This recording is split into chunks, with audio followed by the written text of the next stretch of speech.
चौथा अध्याय ज्ञानकर्म संन्यास योग या अध्यायाचा आपल्याला अभ्यास करायचा आहे.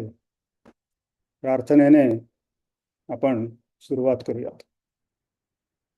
वसुदेवसुतं देवं कंसचाणूरमर्दनं देवकी परमानन्दं कृष्णं वन्दे जगद्गुरुं श्रीकृष्णं वन्दे जगत् सदाशिवसमारम्भां व्यासशङ्करमध्यमाम् अस्मदाचार्यपर्यन्तां वन्दे गुरुपरं श्रीगुरुभ्यो नमः. हरिः ओम. धाव धाव रे दयाळा सच्चिदानंदा विश्वमंगला चा सोहळा दाखवी मज सोडवी अधर्म हातीचा स्वाधीन करी धर्माचा जेथे तुझ्या पायाचा वियोग नाही. ज्ञान प्रकाश बुद्धीसी भक्ती उल्हासांतरासी यमदमडाग देहासी शुद्ध व्हाव्या. माझी वैखरी बसावे धर्म कीर्तन करावे प्रवचने साहित्य रंगावे सवे माझी. मी तो अज्ञानी जडजीव वक्तृत्वाची नेणे सोय माझ्या अंतरीचा भाव कळो सकळा. जरी विषय अत्यंत गहन ज्ञानेश्वरे केला सुगम तरी सद्गुरु कृपे विण बुद्धी कुंठे. आता एवढेची वरदान द्यावे जी सेवका लागोन जेणे हा जनता जनार्दन तोषे लगा. आता श्रोत्यांची विनवणी करीतसे डोई ठेवोनी चरणी मी बालक तुम्हा लागोनी सांभाळावे. जी अवधान तुमच्या भक्तीने मी बोलेन कृपा करोनी सावधान भावे देवा. गोपाल कृष्ण भगवान की जय. माऊली श्री ज्ञानेश्वर महाराज की जय. कर्मयोग शास्त्राचे विस्तृत विवेचन करणारा हा अध्याय आहे ज्याचा आपण सर्वांनी मिळून अभ्यास केलेला आहे आतापर्यंत. हे कर्मयोग शास्त्र मुळातून जाणून घेतल्याशिवाय त्यावर योग्य तऱ्हेने मार्गक्रमणा करणे शक्य होणार नाही. अशीच या अध्यायाच्या अध्ययनाची अभ्यासाची भूमिका आहे. काहीच नाही तर आत्मपरीक्षणार्थ तरी या अध्यायाचे अध्ययन बारकाईने करावे असे वाटल्यावरून सदर अभ्यास सद्गुरूंनी कृपावंत होऊन माझेकडून करवून घेतला. त्या सद्गुरूंना प्रथम नमन केल्याशिवाय हा अभ्यास मी आपणासमोर परीक्षणार्थ ठेवू शकणार नाही याची जाणीव असल्याने सद्गुरूंना कृतज्ञतापूर्वक साष्टांग प्रणिपात करतो. या अभ्यासाच्या परीक्षणार्थ मातृशक्ती इतक्या संख्येने उपस्थित आहे हे मी माझे भाग्य समजतो. आणि आईजवळ बोबड्या बोलांनाही अर्थ प्राप्त होतो हे माहिती असल्याने माझे हे बोल आपणासमोर कृतज्ञतेने ठेवतो. आईचे ऋण फेडणे आजवर तरी कोणाला शक्य झालेले नाही. त्यामुळे मी तुम्हा सर्व मातृशक्ती स्विनींच्या ऋणातच राहू इच्छितो. असो, या अध्यायाच्या सुरुवातीच्या 3 श्लोकांमध्ये भगवंत म्हणतायत, हा अविनाशी 3ऱ्या अध्यायातील अव्यय त्रिकाला बाधित कर्मयोग मी पूर्वी विवस्वानाला सांगितलं. विवस्वानाने मनूला, मनूने इक्ष्वाकूला सांगितला. असा परंपरेने प्राप्त झालेला हा कर्मयोग राजर्षींनी जाणला. पण तो योग शत्रुतापना अर्जुना फार मोठा काळ मध्ये लोटले इहलोकी नष्ट झाला. तोच हा गूढ गुह्य कर्मयोग एक उत्तम रहस्य म्हणून तू माझा भक्त आणि परमसखा म्हणून आज तुला सांगतो आहे. हे सांगण्यामागे भगवंतांचा मुख्य उद्देश हा आहे की अर्जुनाला ऐकून कृष्ण आपल्याला युद्धास प्रवृत्त करण्यासाठी एक युक्ती स्वरूप काहीतरी प्रासंगिक महत्वाचा हा उपदेश करीत आहेत असे वाटू नये. तर हे कर्मयोग शास्त्र सार्वदेशीय व सर्वकालीन एक गूढ धर्मतत्व आहे याची त्याला खात्री पटावी म्हणून भगवंत हे सांगताहेत. आहे काय हे कर्मयोग शास्त्र? जरी पूर्णपणे आत्मज्ञान झाले नसले तरी चिंतनपूर्वक कर्माची आसक्ती संग फलाशा सोडून व यश अपयशाविषयी समत्व बुद्धी ठेवून कुशलतापूर्वक यथाविधी यशाप्रित्यर्थ केलेले कोणतेही कर्म बंधनकारक ठरत नाही किंवा त्याचे पाप लागत नाही, म्हणजेच योग कर्म सुकौशलम किंवा समत्वै योग उच्यते. तसेच ईश्वर आनंदासाठी निर्माण केलेल्या या जगाचे नित्य नियमन करीत असल्याने जगाच्या अस्तित्वासाठी आणि स्थितीसाठी बुद्धीच्या पलीकडील एकोहम बहुश्याम प्रजायेय या धर्म अविरोधी कामामुळे माणसास त्याच्या स्वधर्माची ज्या वासनेने जन्म घेतला त्या वासनेनुरूप वागण्याची सतत प्रेरणा देत असतो. यामुळे शरीर असेपर्यंत कोणासही संपूर्णपणे कर्मत्याग शक्य व उचित नाही. म्हणून प्रत्येकाने स्वधर्म ओळखून त्याप्रमाणे कर्म करावे. दुसऱ्याचा धर्म चांगला म्हणून स्वेच्छेने पत्करणे किंवा इंद्रियात व मनबुद्धीत गर करून राहिलेल्या काम क्रोधाधी विकाराधीन होऊन स्वधर्माविरुद्ध म्हणजे आता नीट कान देऊ नये का, आपल्या नैसर्गिक प्रकृती विरुद्ध व संस्काराविरुद्ध कर्मे करणे पाप आहे. स्वधर्माने केलेली कर्मे जगाचे नियमन करणाऱ्या ईश्वरास अर्पण करीत गेल्यास त्या कर्मातील दोष, अपूर्णता, पाप इत्यादी गोष्टी तो समष्टीरूप ईश्वर नष्ट करून माणसास मोक्षाचा वा परमगतीचा अधिकारी करतो. सारांश: नैसर्गिक सांख्य प्रकृती अधिक निष्काम ईश्वरार्पण स्वधर्म कर्म म्हणजे कर्मयोग शास्त्र होय. या ठिकाणी आधुनिक विचारवंतांना 3 शंका येणे स्वाभाविक आहे. पहिली शंका: कर्माची आसक्ती संग फलाशा सोडून कर्मफल त्यागपूर्वक कर्म केल्यास ते बंधनकारक होत नाही म्हणजे काय? क्रिया तशी प्रतिक्रिया, पुण्याचे फळ सुख आणि पापाचे दुःख हा नियम अशा प्रकारे कर्म करणाऱ्यास लागू पडत नाहीत काय? ही पहिली शंका. दुसरी शंका जी पडू शकते ती अशी की ईश्वर ही वस्तू जगाच्या व्यवहारात साक्षेपाने म्हणजे कॉन्शियसली वावरते, संकल्पयुक्त क्रिया करते, जगाचे नित्य नियमन करते, हे सिद्ध करता येते काय? मग ती वस्तू अमूर्त, अव्यक्त, तर्कनिष्पन्न शक्तिरूप म्हणजे energy as electromagnetic, gravity, cosmic और एनी टाईप अशी असो किंवा सगुण, साकार, प्रत्यक्ष वासणारी, अनुभवाला येणारी तेजोमय देवता रूप वस्तू असो. तिसरी जी मध्ये 2 उपप्रश्न पडू शकतात. कर्म ईश्वरार्पण केल्याने त्यातील दोष, अपूर्णता, पाप ईश्वर नष्ट करतो हे विधान कितपत खरे आहे? आणि दुसरा उपप्रश्न याच्यामध्ये असा पडू शकतो विचारवंतांना की किंवा ब्रह्मार्पण कसे करावे, या दोन्हीमध्ये फरक काय? या 3 शंकांपैकी पहिल्या शंकेचे म्हणजे कर्माची आसक्ती संग फलाशा सोडून कर्मफल त्यागपूर्वक कर्म केल्यास ते बंधनकारक होत नाही म्हणजे काय, आणि याच्यातलंच क्रिया तशी प्रतिक्रिया, पुण्याचे फळ सुख आणि पापाचे दुःख कर्म करणाऱ्यास लागू पडत नाहीत काय? तर याचे उत्तर असं आहे की कर्म बंधनकारक होत नाही म्हणजे ते व्यक्तीच्या स्वातंत्र्यावर कोणत्याही प्रकारच्या मर्यादा घालून त्याला बद्ध करू शकत नाही. त्याच्या ऐहिक म्हणजे अधिभौतिक आणि पारमार्थिक विकासाला थांबवू किंवा अवरुद्ध करू शकत नाही. ऐहिक स्तरावर त्याने हाती घेतलेल्या कामात जराही बाधा आणू शकत नाही.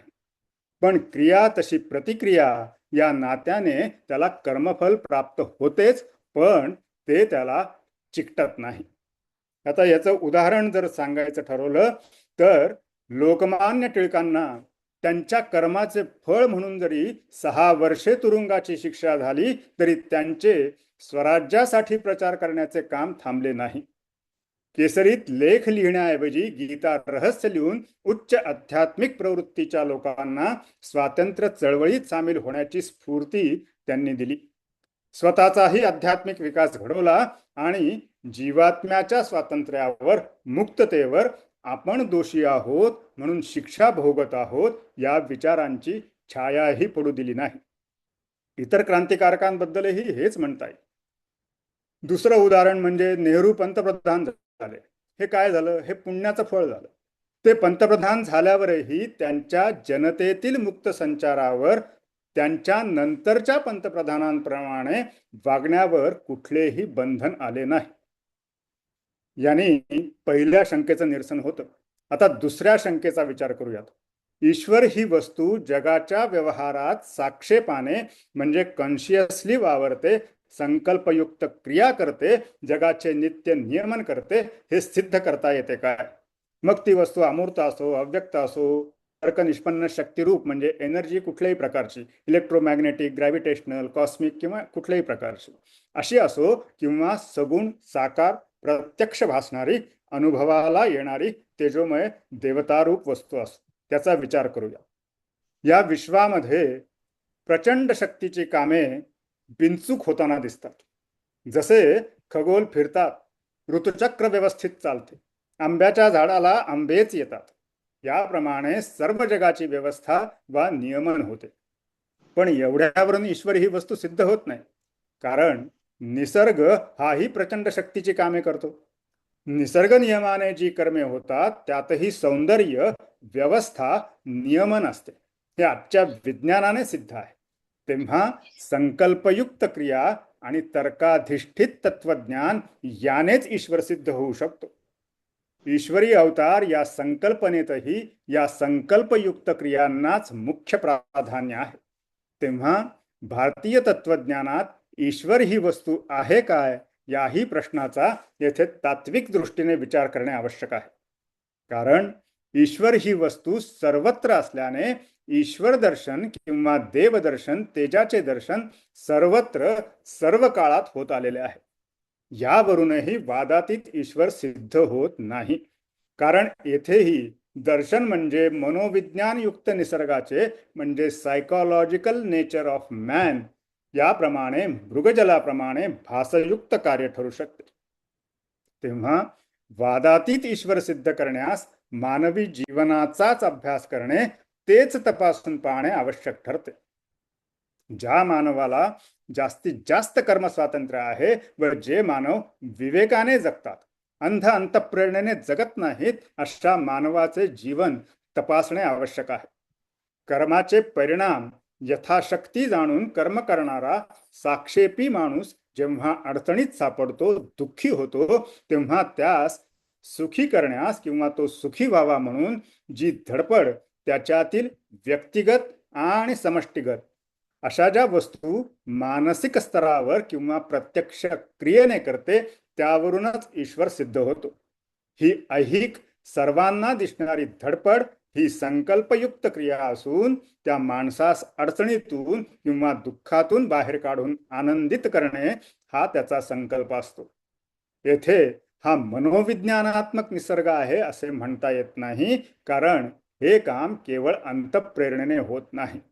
कारण मनुष्य स्वतःच जर स्वतःच्या अक्कल हुशारीने पूर्ण विचाराने खड्ड्यात जाऊन जर तेथे अडकला तर निसर्गाला त्याचे सुखदुःख ते काय? तसेच त्याच्या स्वतःच्या मनबुद्धीसही त्याचे दुःख का असावे? परंतु येथे त्याला दुःख होते एवढेच नव्हे तर त्याला पाहणाऱ्या व तो आपणहून तेथे उतरला आहे हे जाणणाऱ्यांनाही दुःख होऊन ते त्याला वर काढण्यास प्रत्यक्ष संकल्पयुक्त क्रिया करतात. यावरून ईश्वर ही वस्तू वादातीत रीतीने सिद्ध होऊन प्रत्येक मनुष्याने वा जीवाने आनंदात असावे हा त्याचा संकल्प जसा सिद्ध होतो, तसेच ईश्वर प्रत्येकाच्या हृदयात बसतो हेही सिद्ध होते. येथे कोणी असे म्हणेल की असे आहे तर दुःख निर्माणच का होते? तर त्याचे उत्तर असे आहे की मनुष्य आपल्यासारखा स्वतंत्र असावा, हा ईश्वरी भाव व या स्वातंत्र्याचा मानवाकडून व्यष्टी स्तरावर म्हणजे व्यक्तिगत स्तरावर आणि समष्टी स्तरावर म्हणजे ऐहिक किंवा जागतिक स्तरावरती दुरुपयोग करणे होय. लहान मुलाला सुट्टे चालता यावं म्हणून आपण त्याला जसे स्वातंत्र्य देतो, पण त्यामुळेच पडून त्याला लागते व ते रडते, तसेच हे आहे. लष्करी शिक्षण देताना जसे मुद्दाम अडथळे, कठीण दुःखद परिस्थिती निर्माण केली जाते, तसेच ईश्वरही माणसास ईश्वरत्व प्राप्त होण्यासाठी त्याच्या जीवनामध्ये काठिण्य निर्माण करताना दिसतो. सारांश, मानवी व्यवहारात जेव्हा मानव आपल्या अकलेने, कर्म स्वातंत्र्याने, आपल्या इच्छेने व्यक्तिस्तरावर वा समष्टी स्तरावर दुःखाची खाई खोदतो, त्यावेळी ती भरून काढण्यासाठी धडपडणारा ईश्वर मानव शरीर धारण करून प्रत्यक्ष लोकांसमोर वावरून हे काम करतो, तेव्हा त्यास अवतार असे म्हणतात. अशा अवतारानेच ईश्वराचे ईश्वरपण सिद्ध होते, एरवी नाही. म्हणून हिंदू लोक ईश्वरी अवतार मानतात. येथे एक बाब लक्षात घेणे आवश्यक आहे, ती ही की शांकर वेदांताने ईश्वर ही वस्तू वादातीत रीतीने सिद्ध होत नाही. त्यांनी एक केवळ साक्षी आत्मा आणि दुसरा देहाभिमानी जीव एवढेच सिद्ध होते. हा परब्रह्म स्वरूप आत्मा जरी सच्चिदानंद रूप असला तरी अकर्ता, तटस्थ, साक्षी, केवळ निर्गुण असल्याने त्याने ईश्वर सिद्धी होत नाही. ती वेदांमुळेच आणि ईश्वर तत्वज्ञानातील नरनारायण जोडीने सिद्ध होते. अर्थात आजही शांकर मठातून शारदांबेची चाललेली सगुण उपासना, तसेच आचार्यांनी रूढ केलेली पंचायतन पूजा आणि वैष्णवाचार्यांनाही लाजवेल अशी भक्तिरस पूर्ण स्तोत्रे याचा मेळ जरी त्यांच्या तत्वज्ञानाशी नीट बसत नसला, तरी त्यांनी शिकवलेल्या आचार धर्मावरून त्यांना त्यांच्या या तत्वज्ञानातील त्रुटीची, ईश्वर सिद्धीच्या त्रुटीची पूर्ण कल्पना होती असे म्हणण्यास काही हरकत नाही. ही त्रुटी ईश्वराचा पूर्ण पुरुषोत्तमाशी अभेद सिद्ध करून कशी दूर होऊ शकते, याचा अभ्यास गीतेच्या आध्यात्मिक खंडातील श्लोकांमधून येतो. तो यथाशक्ती अभ्यासण्याचा आपण वेळोवेळी प्रयत्न पूर्वीही केलेला आहे आणि यापुढेही करणार आहोत. सारांश, ईश्वर ही वस्तू शांकर वेदांतात जरी मायेचे कार्य असली तरी वैदिक तत्वज्ञानात ईश्वर हा सत्य व सिद्ध आहे. त्याच्या अवतारानेच त्याचे ईश्वरत्व सिद्ध होत असते.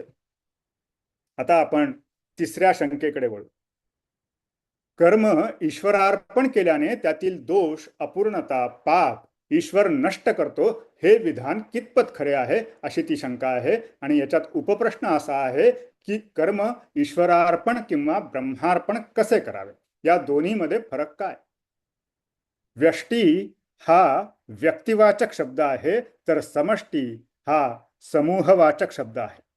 प्रत्येक व्यष्टीची स्थूल, सूक्ष्म आणि कारण अशी 3 शरीरे असतात. यालाच अनुक्रमे जडदेह, बुद्धी, चित्त, अहंकार युक्त मन व जीवात्मा असेही म्हणतात. ही 3 व्यष्टी शरीरे जीवाची म्हणजे संस्कारित आत्म्याची जशी असतात, तशीच ईश्वराचीही समष्टी स्थूल, समष्टी सूक्ष्म आणि समष्टी करण अशी 3 शरीरे असतात. सर्व दृश्य जगत हे या ईश्वराचे समष्टी स्थूल शरीर आहे असे रामानुजाचार्यांनी सिद्ध केलेले आहे. ईश्वर शरीर भून जगत या नात्याने जीव व अचित जड जगत हे ईश्वर शरीरभूत असल्याने परिवर्तनीय जरी असले तरी सत्य आणि नित्य आहे अशी त्यांची धारणा आहे. त्यामुळे व्यष्टी ही समष्टीरूप ईश्वराचाच एक भाग वा अंश ठरतो. तत्वज्ञानाच्या भाषेत सांगायचे तर व्यष्टी व समष्टीत मुळात अभेद नांदत असतो. परंतु व्यक्तीला आपल्या विशिष्ट कार्यासाठी, कर्म स्वातंत्र्यासाठी, विकासासाठी समष्टीशी भेद करावा लागतो. मी या दृश्य जगावरून वेगळा आहे या भावनेमुळेच व्यष्टीला किंवा सूर्यादी देवतांना सुद्धा आपली विशिष्ट कर्मे करता येतात. या भेदामुळेच ईश्वराचे भय, धाक, प्रीती, उपासना इत्यादी गोष्टी शक्य होतात. उदाहरणार्थ, आई लहान मुलाला जवळ घेते आणि शाळेतही पाठवते. मूल हे आईचेच स्वरूप असते. आई जवळ घेते त्यावेळी मूल अभेद अनुभवते आणि शाळेत पाठवते त्यावेळी ते भेद अनुभवते. भेदामध्ये भय असते तर अभेदात अभय नांदते. आपण आणि ईश्वर एक आहोत या अभेदाचे ज्ञानपूर्वक स्मरण भेदस्थितीत ठेवून कर्म करीत गेल्याने ते सहजच ईश्वरार्पण होते. कर्माचे फळ किंवा कर्माने झालेला व्यष्टीचा ऐहिक व पारमार्थिक विकास व्यष्टी जेव्हा त्या मूळ अभेदाचे स्मरणाने आपल्या मूळ समष्टी रूपास, ज्यात व्यष्टीचाही अंशरूपाने समावेश असतो, कृतज्ञतापूर्वक देऊ करते, त्यावेळे कर्म पूर्णपणे ईश्वरार्पण होते. मग त्या कर्मात काही त्रुटी, दोष असल्यास समष्टीरूप ईश्वर आपल्या इतर व्यष्टीरूप अंशाकडून ते दूर करू शकतो व व्यष्टी कर्मबंधनातून मुक्त होते. यावरून कर्म ईश्वरार्पण केल्यास त्यातील पाप, दोष आणि त्रुटी नष्ट करणे किंवा न करणे ही ईश्वराच्या मर्जीची जरी गोष्ट असली तरी मनुष्याला त्या कर्माचे बंधन जाचक किंवा दुःखदायक होत नाही, हे एक महान सत्य आहे. या उलट व्यष्टी ज्या वेळेला अहंकाराने ते कर्म व त्याचे फळ स्वतःच्या व्यष्टीपुरतेच मर्यादित ठेवून त्याला चिकटण्याचा प्रयत्न करते, म्हणजे लिप्त होते, त्यावेळी ते कर्म त्यास पूर्ण बंधनकारक होते आणि त्याची सुखदुःखे म्हणजे बहुतांशी दुःखेच त्या व्यक्तीच्या पदरात पडतात. कर्म बंधनकारक होते म्हणजे ते आपल्या भेदयुक्त मुक्त स्वातंत्र्यावर मर्यादा घालते. कोणत्याही माणसास जसे आपण अमर असावे असे साहजिकच वाटत असते, तसेच किंबहुना त्याहूनही जास्त आपणास आपल्या मनाप्रमाणे मोकळेपणाने जगता यावे असे वाटत असते. त्याची अशक्यता वाटल्यानंतर कित्येक जण आत्महत्याही करतात. सारांश, अमृतत्वाहूनही जोरदार अशी मनाप्रमाणे जगण्याची इच्छा माणसाची असते व ती आपल्या समष्टीरूप ईश्वराशी, पूर्ण पुरुषोत्तमाशी असलेल्या मूळ अभेदाचे ज्ञानपूर्वक स्मरणद्वारे कर्म करीत गेल्यास पूर्ण होते. येथे ईश्वरार्पण कर्मासंबंधीचा विचार पूर्ण होत असून या शंकेतील ब्रह्मार्पण कर्मासंबंधीचा विचार आध्यात्मिक विभागामध्ये आपण करणार आहोत. सारांश, दृश्य जड जगत आणि त्याचे यंत्रवत नियंत्रण करणारा अंध निसर्ग हे पूर्ण पुरुषाचे म्हणजे त्या ईश्वराचे एक स्वरूप आहे. ते समष्टी रूप स्थूल शरीर आहे त्या ईश्वराचे. संकल्पयुक्त क्रिया करणारे म्हणजे मानव सदृश पूर्ण पुरुष ईश्वराचे दुसरेही एक स्वरूप आहे. ते समष्टी सूक्ष्म शरीर आहे. शिवाय या दोन्हींना अधिष्ठान असणारे मानवी जीवात्मा सदृश शुद्ध, बुद्ध, नित्य, मुक्त असे परब्रह्म स्वरूप समष्टीचे कारण शरीरही आहे. यातील संकल्पयुक्त क्रिया करणारे मानव सदृश्य ईश्वरी स्वरूप जेव्हा मानव शरीर धारण करून प्रत्यही जगतात लोकांसमोर वावरते व मघाशी सांगितल्याप्रमाणे मानव जातीला तिने स्वतःच निर्माण केलेल्या अडचणीतून बाहेर काढून विकासाच्या योग्य मार्गाला लावते, तेव्हा त्यास अवतार म्हणतात. कृष्ण भगवान असाच एक अवतार असल्याने ते अर्जुनास सांगतात, हे अव्यय म्हणजे कधीही क्षीण न होणारे, आउट ऑफ डेट न होणारे कर्मयोग शास्त्र म्हणजे कर्म करूनही त्याच्या बंधनातून मुक्त राहण्याची युक्ती मी पूर्वी विवस्वानाला सांगितली. त्याने मनुला आणि मनुने इक्ष्वाकूला सांगितले. असा परंपरेने प्राप्त झालेला पण मध्ये बराच काळ लोटल्याने नष्ट झालेला कर्मयोग मी तुला एक गूढ, गुह्य, उत्तम रहस्य म्हणून सांगत आहे. येथे मी म्हणजे ईश्वर स्वरूप मी, ईश्वरी अवतार रूप मी, असं श्रीकृष्णाचं म्हणणं आहे. प्राचीन भारताचा इतिहास पाहिला तर ज्ञात असा पहिला भारतीय राजा बर्हिमा असा होता. त्याचं नाव बर्हिमा. त्याच्या 10 वंशजानंतर 11वा प्रचेत होता. त्याचा पुत्र दक्ष, दक्षाच्या बायकोचे नाव अदिती, त्याचा मुलगा विवस्वान, विवस्वानाचा पुत्र मनु आणि मनुचा इक्ष्वाकू. या विवस्वानाला प्रथम ईश्वराने हे कर्मयोग शास्त्र सांगितले. डॉक्टर प.वी. वर्तक यांच्या मताप्रमाणे हा काळ गीता प्रसंगाआधी 8460 वर्षांचा होता. त्यांच्या मते गीता 16 ऑक्टोबर 5561 इसवी सन पूर्वी रोजी रविवारी सांगितली गेली. परंतु बहुतेक इतिहासकारांच्या मते ती इसवी सन पूर्वी 3101 मध्ये सांगितली गेली. सारांश, या इतिहासात मला जायचं नाही, पण कर्मयोग शास्त्राचा काळ इसवी सन पूर्व 11,500 ते 14,000 इतका होता. ज्यांना हा कर्मयोग विवस्वानाकडून मिळाला ते सर्व राजे सूर्यवंशाचे असल्याने कृष्णाने हा योग प्रथम विवस्वानाला म्हणजे सूर्याला सांगितला असा अर्थही बऱ्याच टीकाकारांनी केला आहे.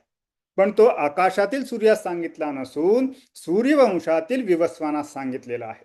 सूर्यवंशीय राजे विवस्वान ते इक्ष्वाकू आणि इक्ष्वाकू ते रामचंद्र हे आदर्श राज्यकर्ते असून त्यांची आपसात दुही वा युद्धे कधीच फारशी झाली नाहीत.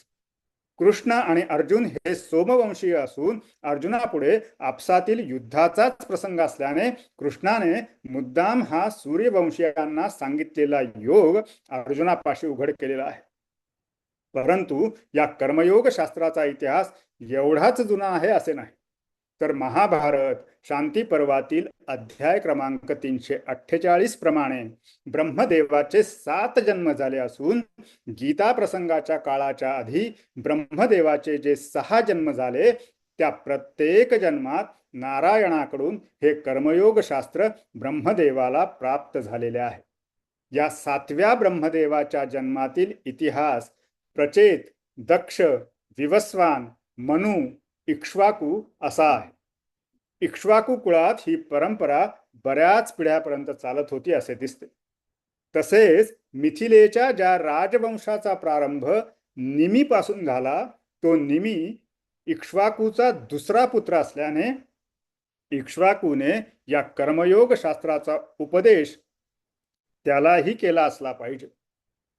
पुढे निमीने आपल्या पुत्राला मिथिलेच्या जनकाला म्हणजे भागवत आणि विष्णू पुराण मते ते पुत्राला सांगितलं असं आहे, पण वायू पुराणाच्या मते ते नातवाला त्याचा उपदेश केला असा उल्लेख आहे. याच मिथिली जनकाच्या 12 ते 15 पिढ्यानंतर देवराज जनक झाला. हाच याज्ञवल्काच्या समकालीन असून तो मोठा ब्रह्मवेत्ता देवता व कर्मयोगी होता. गीतेमध्ये ज्याचा उल्लेख आहे तो हाच जनक होय. सारांश, असे जुने परंपरागत कर्मयोग शास्त्र मी तुला सांगितले आहे असे श्रीकृष्ण अर्जुनाला सांगताहेत. प्रकृतीच्या अधीन होता. आता श्लोक क्रमांक 4 ते 8. प्रकृतीच्या अधीन होता तिलाच स्ववश करून घेणारा परमात्मा आणि तिच्या भोवऱ्यात सापडून ती लोटून देईल तेथे जन्मास येणारा जीवात्मा यातील मुख्य भेद या श्लोकांमधून सांगितलेले आहेत. अव्यक्त डोळ्यांना न दिसले तरीही त्यात सर्व प्रकारचे सूक्ष्म गुण असू शकतात. हे स्पष्ट करताना गीतेत ठिकठिकाणी भगवंत म्हणतात, प्रकृती माझे स्वरूप आहे. 9व्या अध्यायातला 8वा श्लोक. जीव माझा अंश आहे. 15व्यातला 7वा श्लोक.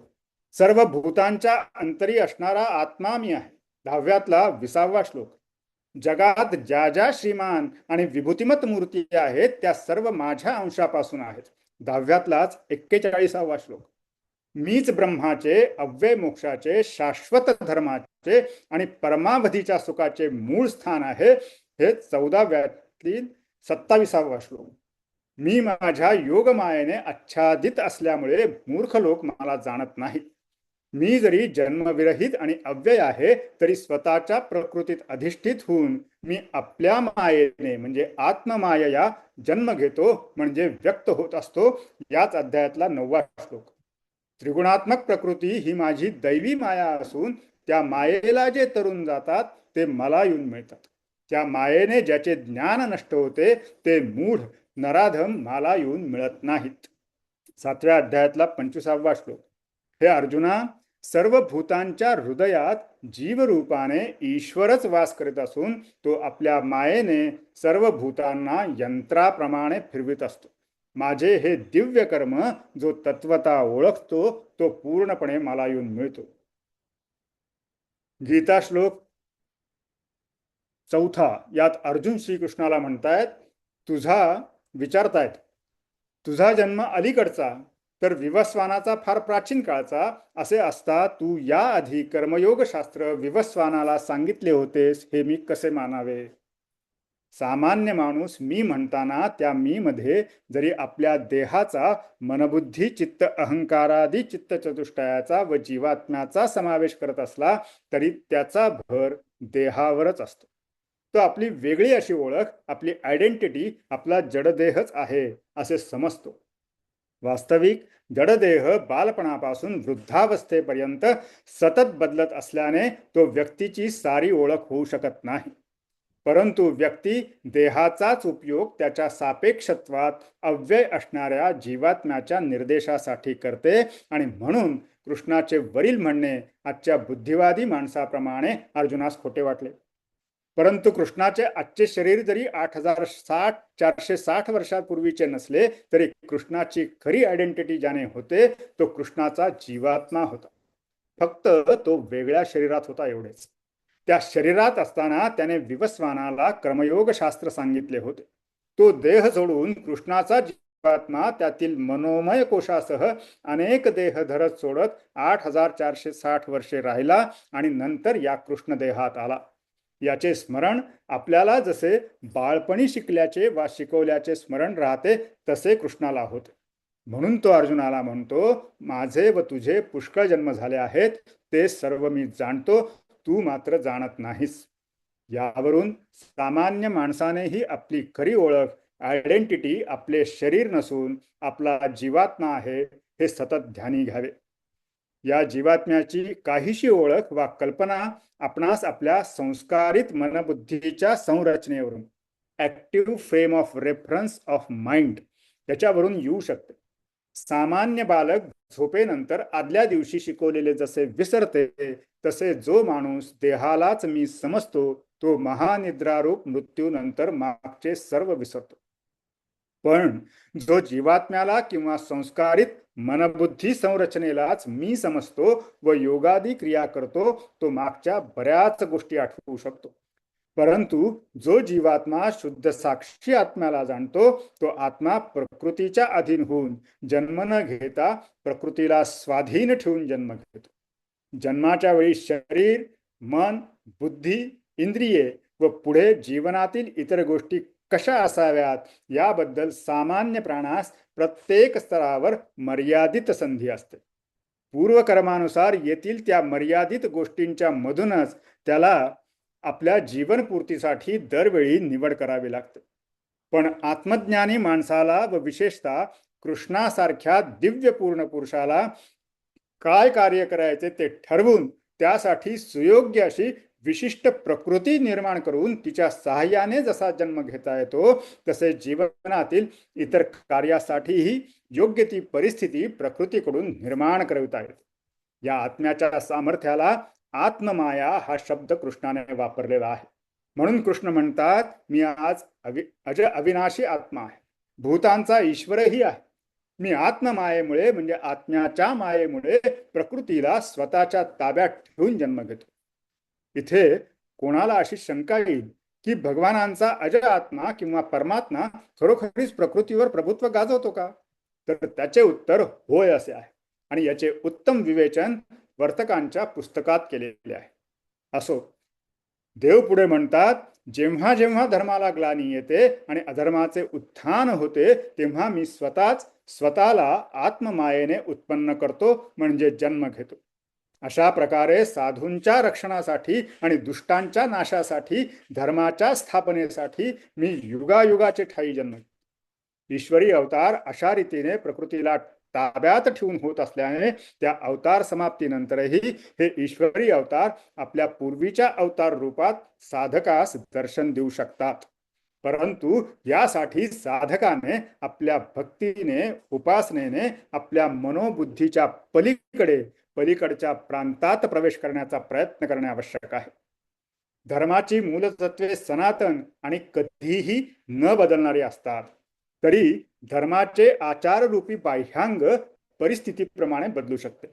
यास्तव ज्या ज्या युगाच्या वेळी म्हणजे स्थित्यंतराच्या वेळी ईश्वर प्रकट होतो त्या त्या काळाला अनुरूप अशा समाज धर्माची तो त्या अवतारात स्थापना करतो.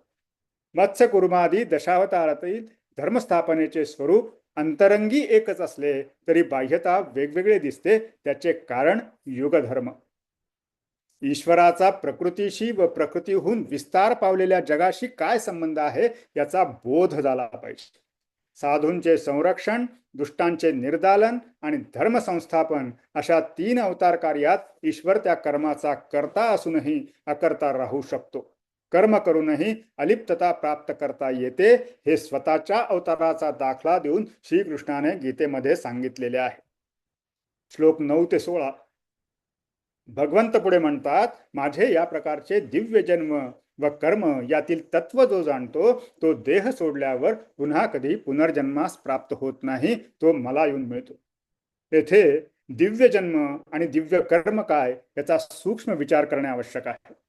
भगवंताचा जन्म व कर्म ही अद्भुत, अद्वितीय, स्वर्गीय, दिव्य असतात. पण तशी ती सामान्य माणसांची नसतात. अर्जुनाची पण नव्हती. माणसांची जन्म व कर्मे पार्थिव असतात. पार्थिव जन्म म्हणजे स्थूल शरीराचा जन्म. सर्वांचा खरा जन्म त्यांच्या स्थूल शरीराच्या जन्माबरोबरच म्हणजे भौतिक होतो असे आपण मानतो, पण ते तितकेसे बरोबर नाही. यापेक्षा वरच्या प्रतीचा जन्म अभौतिक असून तो अंतरिक्षाचे स्थूल शरीरस्थ प्रतिनिधी जे अंतःकरण त्याचे ठायी होतो. त्यावेळी त्याची माता सावित्री आणि पिता आचार्य असतो.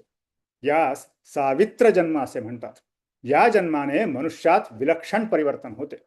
त्याच्या स्थूल शरीराचा जन्म जरी कोणत्याही कुळात झालेला असला तरी त्याच्या अंतःकरण रूपी मनोभूमिकेतील हा दुसरा जन्म त्याची योग्यता विशेष प्रकारे वाढवतो.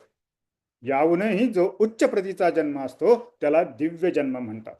हा आत्मा व बुद्धीच्या क्षेत्रात दैवी स्फुरणाने होत असतो. याच्या योगाने मनुष्याचे जीवन, बुद्धीची वृत्ती, आत्म्याचे तेज विलक्षण, अद्भुत व असामान्य असे प्रकट होते. पूर्वाश्रमीच्या व्यभिचारी वा निस्सत्व मनुष्यही या जन्मानंतर प्रचंड सामर्थ्याची कामे करू शकतो. असे हे सावित्र व दिव्य जन्म काही मनुष्यांच्या ठिकाणी गर्भावस्थेत वा बालपणीत जसे होतात तसे ते काहींच्या ठिकाणी पुढील आयुष्यातही घडून येतात.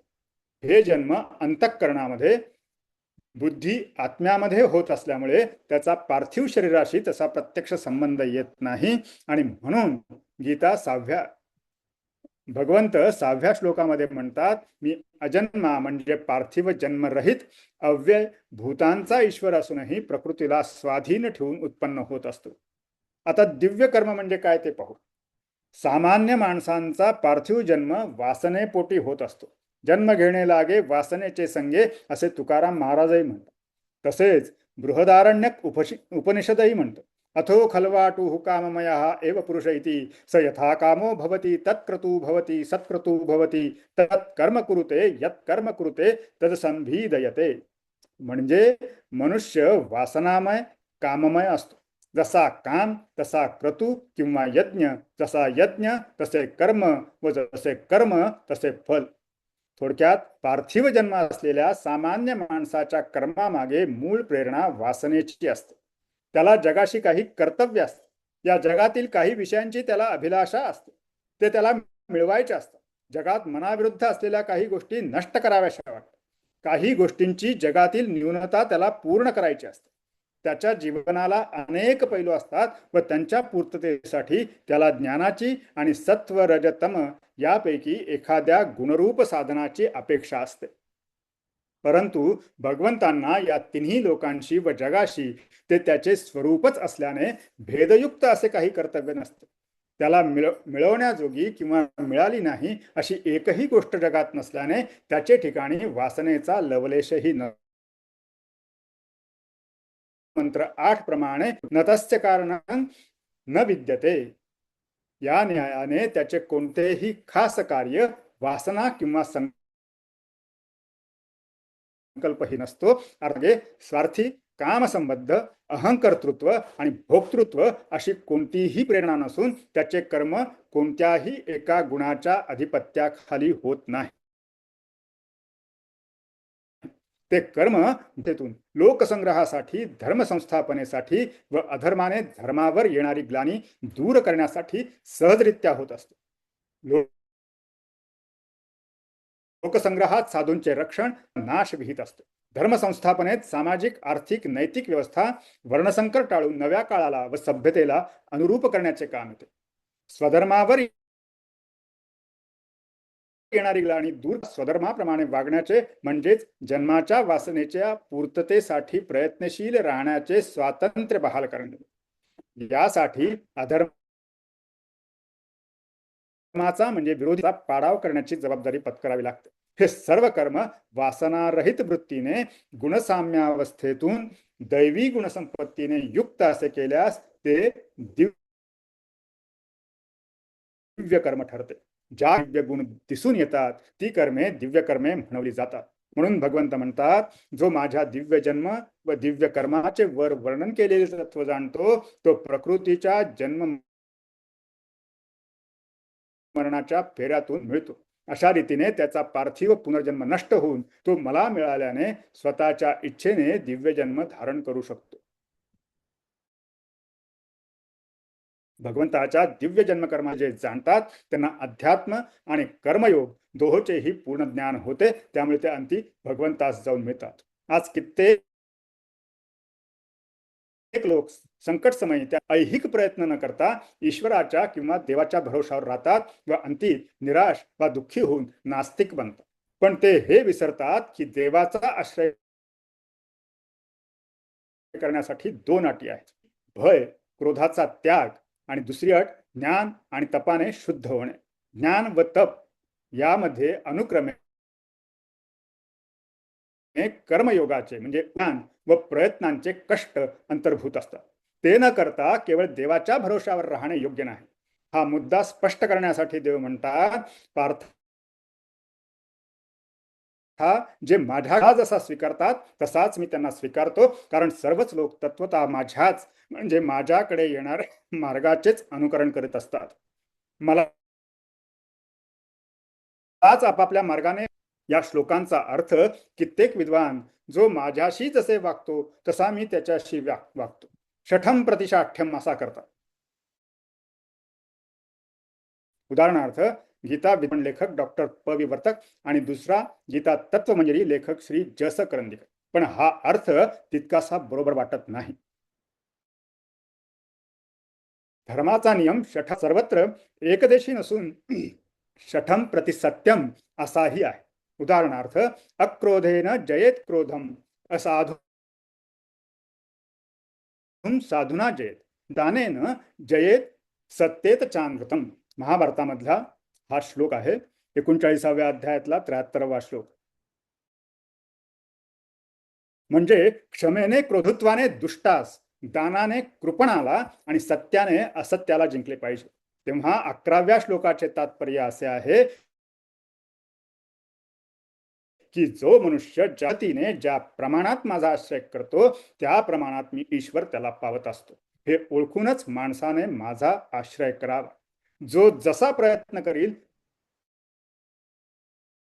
तसेच त्याला फळ मिळेल. कर्मसिद्धांत ध्यानी घेऊनच माणसाने सरोदित चांगले कर्म करीत राहावे व त्याच्या यशासाठी माझी उपासना करावी, भक्ती करावी.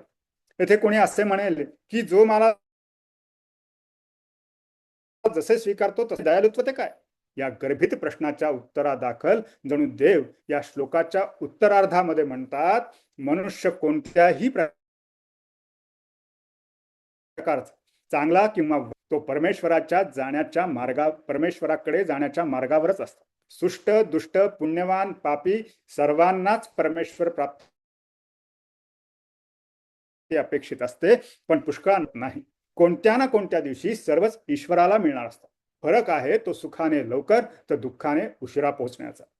देवाचे दयालुत्व हे देव मागचे सर्व याकडे लक्ष न देता ज्या क्षणापासून माणूस देवाशी प्रामाणिकपणे आणि खऱ्या प्रेमाने वागतो त्या क्षणापासून देव त्याच्याशी त्याच भावनेने त्याच पद्धतीने वागतो. तो मागचे सर्व एवढेच नव्हे तर त्यांनीच पत्करलेल्या मार्गाने लवकरात लवकर स्वतःमध्ये विलीन करून घेण्याचा, मिसळून घेण्याचा प्रयत्न करतो. आता हे कशावरून सिद्ध होतं? याच्यासाठी 17-18 वचन.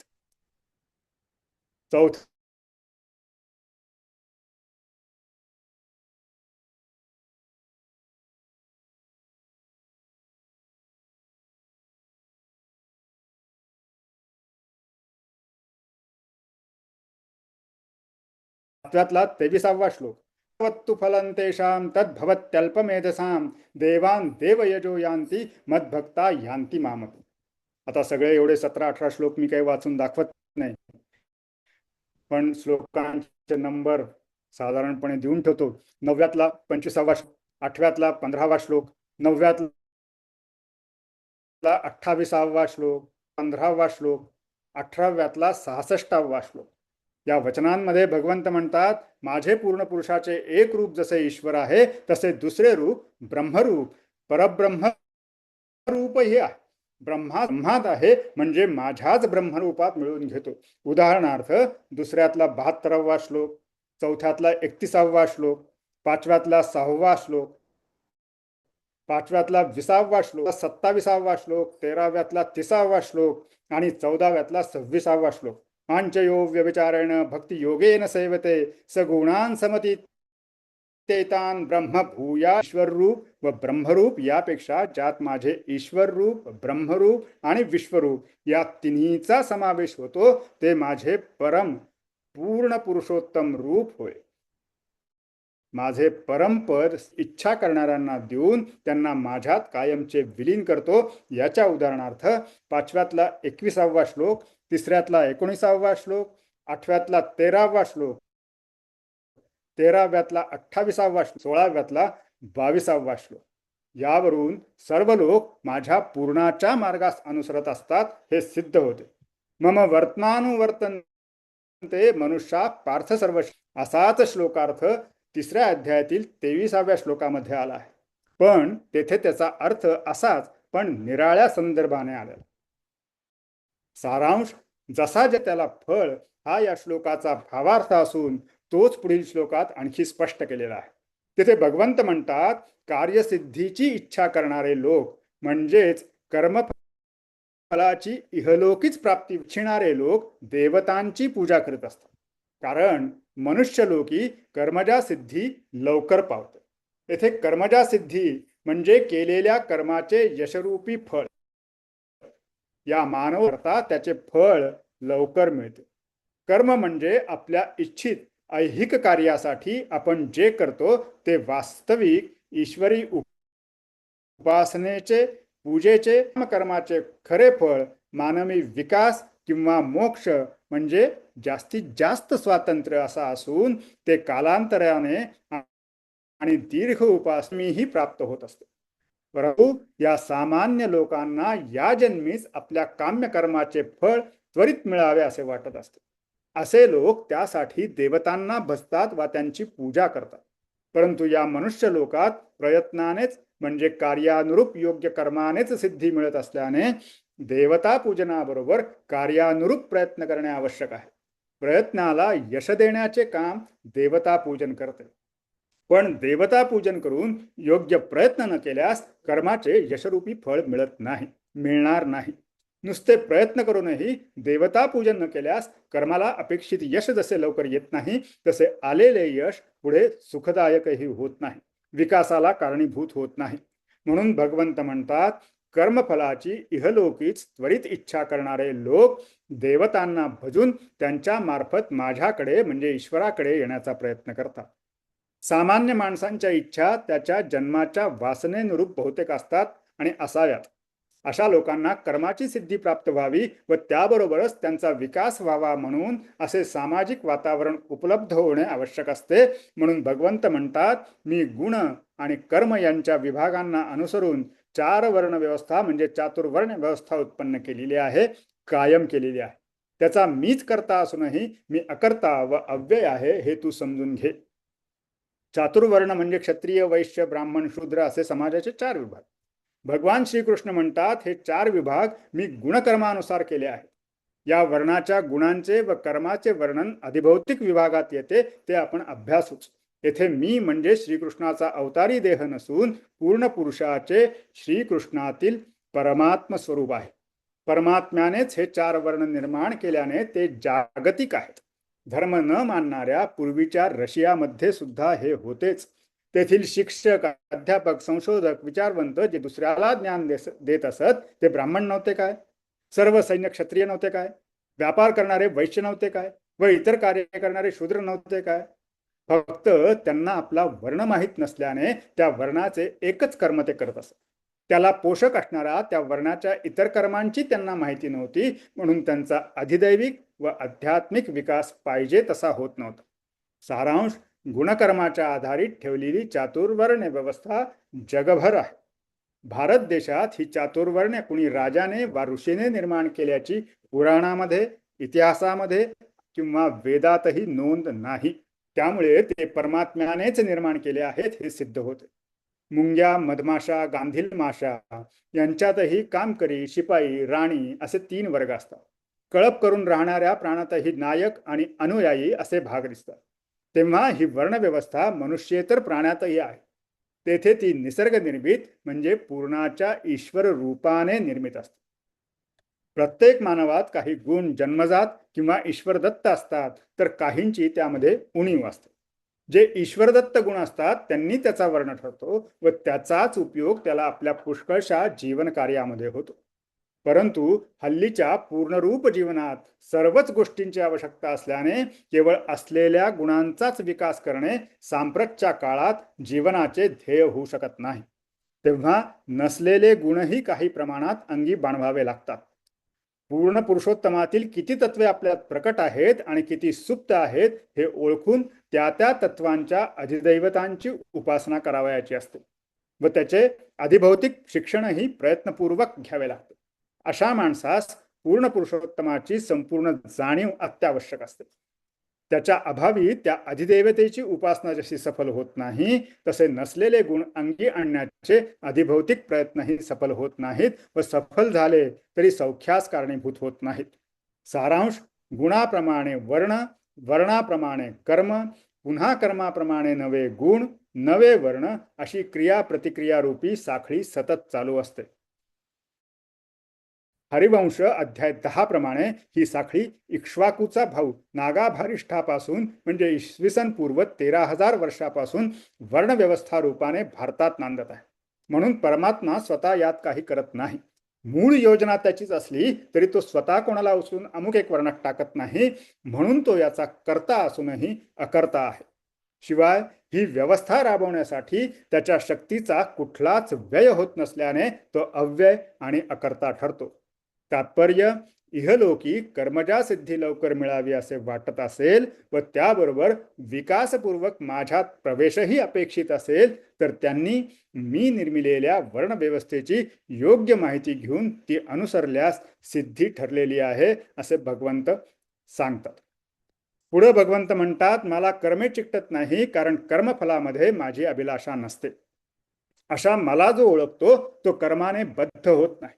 ते पुढे म्हणतात, हे मर्म जाणूनच पूर्वीच्या मुमुक्षूंनी म्हणजे मोक्षेच्छू पूर्वजांनी कर्मे केलेली आहेत. तेव्हा तूही तीच कर्मे कर, घाबरू नकोस. भगवंत म्हणतात, मला कर्मे कधीच चिकटत नाही. याचा अर्थ भगवंतांना कर्माचे त्वरित येणारे फल भोगावे लागत नाही, कारण कर्मामध्ये त्यांची इच्छा, आसक्ती नसते. एखादे काम करताना त्याच्या फलामध्ये मनुष्याची आसक्ती असेल तर अपयश आल्यास मनुष्य मोडून पडतो, दुःखी किंवा सुन्न होतो. कर्माच्या या परिणामाला कर्म चिकटणे असे म्हणतात. येथे भगवंतांचा रोख स्वार्थी परिणामांवरच आहे हे लक्षात घेणे आवश्यक आहे. बऱ्याच टीकाकारांनी ही गोष्ट लक्षात घेतलेली नाही. मानव उपकारी परिणामांच्या ठिकाणी कृष्णालाही बऱ्याच प्रमाणात आसक्ती किंवा इच्छा होती, ही गोष्ट पुष्कळ विद्वान टीकाकारांच्या लक्षात आलेली दिसत नाही. आसक्तीचे काही गीतामान्य प्रकार आहेत याची टिळक करंदीकरादी बऱ्याच श्रेष्ठ लोकांनाही एकतर कल्पनाच नसावी किंवा असली तरी त्यांनी ती आसक्ती शब्दाला बिचकून स्पष्टपणे मांडलेली नाही असे म्हणणे भाग आहे. उदाहरणार्थ 8व्या श्लोकामध्ये परित्राणाय साधूनाम किंवा 12व्या अध्यायातील 4थ्या श्लोकामध्ये सर्वभूतहिते रताः या ठिकाणी ज्ञानी पुरुषांना अगदी अवतारांनाही सर्व भूतांच्या हिताची आसक्ती असते असे म्हणण्यास प्रत्यवाय का असावा? मोक्षासाठी ईश्वरासाठी असलेली आसक्ती व तीव्र इच्छा गेला निंदनीय न वाटता स्तुत्य वाटते हे आणखीन काही उदाहरणावरून स्पष्ट होते. उदाहरणार्थ 7व्यातला पहिला श्लोक मय्यासक्त मना पार्थ माझ्यासाठी मनाने आसक्त असणार. अव्यक्ता सक्त चेतसाम 12व्यातला 5वा श्लोक अव्यक्ताच्या ठाई चित्त आसक्त असलेले. मोक्षकांक्षी भी 17व्यातला 25वा श्लोक मोक्षाची आकांक्षा धरणारे. तात्पर्य कर्माच्या स्वार्थी परिणामाविषयी ईश्वराला आसक्ती नसल्याने चातुर्वर्ण्यासारखी कर्मे ईश्वराला वा मानवाला चिकटत नसतात. त्यामुळे ईश्वर कर्ता असूनही अकर्ता होतो. अशा ईश्वराला नीट ओळखून जो आचरण करतो त्याला कर्म चिकटत नाही. लिंप म्हणजे लिंपणे, चिकटवणे, सारवणे वगैरे. इथे ईश्वराला ओळखण्यात आचरण करणे ही अनुस्यूत आहे, कारण खरे कळणे तेव्हाच पूर्ण होते जेव्हा ते वळते. येथेही कृष्णाने कर्मापासून अलिप्त राहण्याची युक्ती सांगितली आहे, कर्मफळ टाळण्याची नाही. कर्म केल्यावर त्याचे लगेच जे परिणाम होतात ते आशा वा आसक्ती न बाळगता कर्म केले तर टाळता येतात. पण जे कर्माचे फल कालांतराने येते त्याबद्दल कृष्ण येथे काही सांगत नाहीत. याचे एक कारण असे आहे की कर्म आणि कर्मफल याचे परिणाम वेगवेगळे घडत असतात. स्वार्थी परिणामांचा, व्यक्तीशी निगडीत परिणामांचा माणसास कर्मफल त्याग करता येतो, पण स्वार्थेतर बाह्य इतरांवर होणाऱ्या परिणामांचा त्याग शक्य नसतो. तेव्हा आपल्या कर्माच्या सर्व परिणामांचा किंवा फलांचा विचार करूनच कोणते कर्म योग्य आहे, अयोग्य आहे, कार्य आहे, अकार्य आहे हे ठरवावे लागते. म्हणून तू हे युद्धाचे कर्म तुला चिकटणार नाही अशा पद्धतीने तुझ्या मोक्षेच्छू पूर्वजांप्रमाणे कर. त्यात गुरुजनांचा संहार आहे म्हणून घाबरू नकोस. येथे कृष्णाचा अभिप्राय असा आहे की समजा तू युद्ध टाळून या कर्माच्या तुला लागणाऱ्या पापापासून सुटलास तरी तुझ्या विना अनाथ झालेल्या तुझ्या सैन्याचा व इतर भावांचा कौरव फडशा पाडून पुढेही जनतेवर अन्यायानेच राज्य करीत राहतील आणि त्याचे पाप तुला लागेल. तेव्हा कालांतराने येणाऱ्या कर्मफलाविषयी विचार करीत न बसता आत्ताचे कर्म आपल्याला कसे चिकटणार नाही याचा विचार करून माझ्याप्रमाणे कर्ता असून अकर्ता होऊन कर्म करावेस. म्हणून भगवान श्रीकृष्ण पुढे सांगतात की कालांतराने येणाऱ्या कर्मफलांचा विचार करायचे म्हटल्यास काय करावे वा काय करू नये याविषयी जिथे बुद्धिमानही मोहात पडतात अशी कर्मे कशी करावी हे तुला नीट सांगतो. ते जाणून तू अशुभापासून सुटशील. या श्लोकांमध्ये 17 ते 22 या श्लोकांमध्ये कर्म, अकर्म आणि विकर्म यांचा खुलासा केलेला आहे. यात जे काही उणे आहे ते पुढे 18व्या अध्यायात श्लोक 5 ते 11 यात भरून काढलेले आहे. या दोन्हीचा साकल्याने अभ्यास केल्यानंतर आपल्याला समजून घेण्यास सोपे जाते असे मला वाटते. संन्यास आणि मीमांसा मार्गीय टीकाकारांनी या अर्थाबद्दल अनावश्यक गोंधळ करून ठेवला आहे असे माझे प्रामाणिक मत आहे. या दृष्टीने पहिला सिद्धांत हा की गीतेची या विषयाकडे पाहण्याची तात्विक दृष्टी काम्य कर्मे करणारी मीमांसकांची नाही, तसेच कर्मशून्य संन्यास मार्गीयांचीही नाही. ती कर्मयोग्याची आहे. कारण निजणे, बसणे, उठणे, निदान पक्षी जिवंत राहण्यासाठी श्वासोच्छ्वास करणे हे कोणालाच सुटत नसल्याने कर्मशून्य होणे कोणासही शक्य नाही. तेव्हा अकर्म कशास म्हणावयाचे हे ठरवावे लागेल. अकर्म हा नय समास आहे. अ म्हणजे नय या शब्दाचा एक अभाव आणि दुसरा अप्राशस्त्य म्हणजे प्रशस्त नसणे असे दोन अर्थ होतात. पण पुढे विकर्म हा शब्द आल्याने अकर्म याचा अर्थ कर्माचा अभाव असाच करणे क्रमप्राप्त आहे. तेव्हा माणसास कर्मशून्य होणे जर कधीच शक्य नसेल तर अकर्म काय असा प्रश्न सहजच उभा राहतो. तर गीतेचे याला उत्तर असे आहे की कर्म म्हणजे नुसती भौतिक क्रिया न मानता त्यापासून पुढे शुभ अशुभ इत्यादी जे परिणाम उत्पन्न होतात त्यांचा विचार करूनच कर्माचे कर्मत्व आणि अकर्मत्व ठरवावे. जे कर्म करूनही बाधत नाही, कोणतेही फळ देत नाही, त्यास अकर्म म्हणावे. उदाहरणार्थ, लहान मूल जेव्हा आपले हातपाय सहज चालवते तेव्हा ते अकर्म ठरते. त्या पाठीमागे काही विशिष्ट हेतू नसतो. उलट पक्षी स्वस्थ बसणे, काहीही न करणे म्हणजे कर्माचा अभाव कित्येकदा कर्म ठरून बंधन निर्माण करते. आपल्या आईबापास कोणी मारत असता किंवा चोरी होत असता स्वस्थ बसणे हे विकर्म म्हणजे विपरीत कर्म ठरून त्याचे परिणाम आपणास भोगावे लागतात. म्हणून गीता खुबीने 18व्या श्लोकात सांगते, अकर्माच्या ठिकाणी होणारे कर्म ज्याच्या नजरेतून सुटत नाही, म्हणजे अकर्माच्या ठिकाणी कर्म होते व कर्माच्या ठायीही अकर्म होते, ही युक्ती जो जाणतो तोच मनुष्य ज्ञानी, योगयुक्त व बुद्धिमान असतो व तोच सर्व कर्मे करणारा कर्मयोगी होतो. सारांश, ज्याचे कर्मत्व आणि बंधकत्व गेले तेच गीतेच्या दृष्टीने अकर्म होय. माणसाच्या एकंदर कर्मापैकी फलाशा व संग सोडून केलेली सात्विक कर्मे व अकर्मे वजा केली तर बाकीची जी उरतात त्याचे दोन वर्ग होतात, एक राजस आणि दुसरे तामस. गीतेच्या दुसऱ्या सिद्धांतानुसार तामस कर्मे ही मोहाने आणि अज्ञानाने होत असल्याने विकर्म ठरतात, तर राजस कर्मेच कर्म या संज्ञेला पात्र होतात. अष्टावक्र गीतेत या अर्थाचा पुढील श्लोक आहे. निवृत्तीरपि मूढस्य प्रवृत्ती रूप जायते, प्रवृत्तीरपि धीरस्य निवृत्ती फलदायी. मूर्खाची निवृत्ती हीच वस्तुतः त्याची प्रवृत्ती असते. तर कर्मात अकर्म आणि अकर्मात कर्म पाहणाऱ्या बुद्धिमान माणसाची, पंडिताची प्रवृत्ती ही निवृत्तीचे फळ देणारी ठरते. गीतेच्या तिसऱ्या सिद्धांतानुसार कर्मात अकर्म पाहणाऱ्या बुद्धिमान पंडिताच्या ठिकाणी खालील लक्षणे दिसतात. कामनेशिवाय, विशिष्ट हेतूशिवाय कामे करणे, कर्मे ज्ञानाच्या मुशीतून बाहेर आलेली असतात. तिसरं, कर्मफळाशी संबंध ठेवत नाहीत,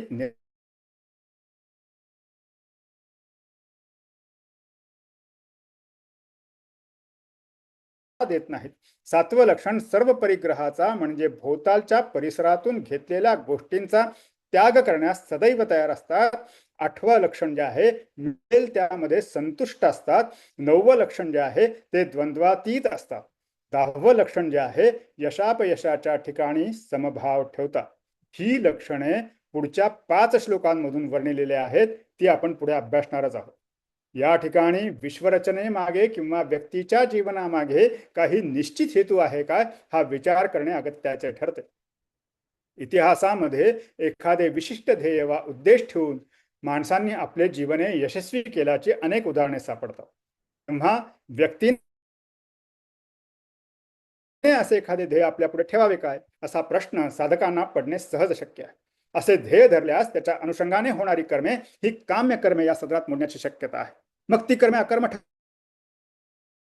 नाही.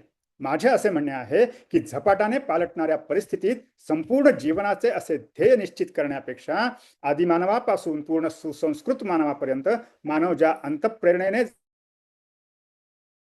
जगत आला, तीच अंतःप्रेरणा आजच्या मानवाच्या जीवनाचा संगीत सूर ठरू शकते. या दृष्टीने परिस्थितीनुरूप आपल्या सहज विकासासाठी, आनंदासाठी छोटे छोटे संकल्प करून ते पूर्ण करीत त्याचा आनंद उपभोगीत जीवन कंठणे म्हणजे कर्मात अकर्म पाहणे होय. हे लहान मुलाप्रमाणे सहज हातपाय हलवणे, निर्व्याज हसणे होय. ईश्वर जगताचे नित्य नियमन करीत असला तरी न तस्य कार्य करणंतु विद्यते या श्वेताश्वेतर उपनिषदातील वर्णनाप्रमाणे त्याचे कोणतेही कार्य नाही. कोणत्याही विशिष्ट कार्यासाठी त्याची वासना, इच्छा, राग, संकल्प नसतो. तो ज्या संकल्पयुक्त क्रिया करतो त्या त्याच्या स्वाभाविक ज्ञान, बल आणि क्रिया आहेत. याप्रमाणेच मानव जर माझी संकल्पयुक्त कर्मे ही माझी स्वाभाविक ज्ञान, बल, क्रिया आहे व त्यापासून मला आनंद आहे असे मानू लागला तर तो जास्त सुखी व आनंदी होईल. यानेच नासदीय सुक्तातील दुसऱ्या रुचेत वर्णन केलेल्या वायूशिवाय श्वासोश्वास करीत असलेल्या म्हणजे आपल्या शक्तीने स्फुरत असलेल्या मूळ आदी तत्वाकडे आपण आपले अधिभौतिक जीवन आनंदाने जगूनही वाटचाल करू शकतो. हाच अकर्मात कर्म आणि कर्मात अकर्म साधण्याचा मार्ग सामान्यांना सहज आचरण करण्यासारखा असल्याने त्यानेच ते ईश्वरापर्यंत पोहोचू शकतात. 18व्या अध्यायातही याचा विचार आलेला आहे. आपण त्यावेळेस त्याचा अभ्यास करू. 4थ्या अध्यायातील यज्ञ विचाराकडे या श्लोकांच्या माध्यमातून विचार करूया. यापूर्वी आपण अध्याय 3 मधले श्लोक 1 ते 6 चा अभ्यास करताना हा विचार अधिभौतिक खंडातून केला असल्याचे आपल्याला स्मरत असेल. अधिभौतिक विचारात पहिल्या सूर्य यज्ञापासून ब्रह्मदेवाने सृष्टी निर्माण केल्याचे आपण पाहिले. यज्ञ याचा अर्थ केवळ अग्नी पेटवून त्यात तूप, लाह्या, तीळ, गहू, तांदूळ, समिधा, पशुपक्षी यांचे मंत्र हवन करणे एवढाच मर्यादित नाही. त्यात यज्ञामुळे निर्माण होणारे सृष्टीचक्र, ज्यात अंतरिक्षाचा समावेश आहे, असे चक्र अनुस्यूत आहे. त्याचे मूळ पाण्याच्या अंतरिक्षातून होणारा प्रवास आणि त्यामुळे दूरच्या प्रदेशात उपलब्ध होणारे प्राणी हे आहे. यज्ञ म्हणजे काही ना काही देऊन, दान करून त्या दानाने अंतरिक्षातील त्या पलीकडील सूक्ष्म तत्वातील देवतांच्या व शक्तींच्या गरजा पुरवून मग त्यांच्या मार्फत दूरवरच्या माणसांच्या गरजा भागवणे हा आहे. असे हे सहकार चक्र यज्ञ करून जे पूर्ण करतात त्यांना त्या देवता अधिभौतिक यज्ञाहून, नैसर्गिक सहकार चक्राहून वेगळ्या व सूक्ष्म अधिदैविक यज्ञाचा विचार करावयाचा आहे.